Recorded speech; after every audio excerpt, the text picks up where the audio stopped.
ভাই বাজার পেঁয়াজ আলু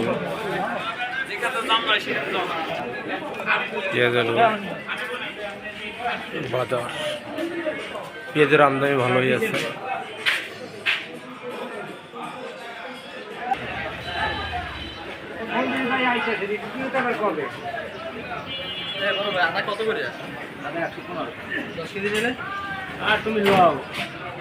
ভাইয়া পেঁয়াজের বাজার কত চলে বর্তমানে? পেঁয়াজের বাজার খুচরা না পাইকারি? খুচরা। খুচরা কেজি দিয়ে সর্বোচ্চ উপরে গেল 50 টাকা। আর রসুন? রসুন কেজি রসুন 70 টাকা সর্বোপরি কেজিটা। আর এই যে 140 টাকা। আলুর দাম কেমন? আলুর দাম 20 টাকার উপরে আলু নাই নতুন আলু। আর পুরান আছে হলো 14 টাকা 15 টাকা। 14 টাকা 15 টাকা। দর্শক আপনারা শুনতে পারতেছেন পেঁয়াজের বাজার অনেক কম এবং আলুর দামও কম আছে। বাজার একদম নিচু হয়ে গেছে। বাজারে এখন বর্তমানে আগের মতন নাই।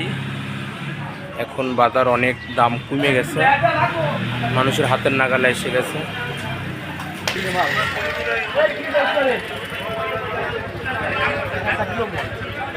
আলুর আমদানি অনেক, দামও কম আছে। পেঁয়াজ রসুন আলু বাজার একদম আপনার অনেক কম। কি বলবো, আলু 20 টাকা।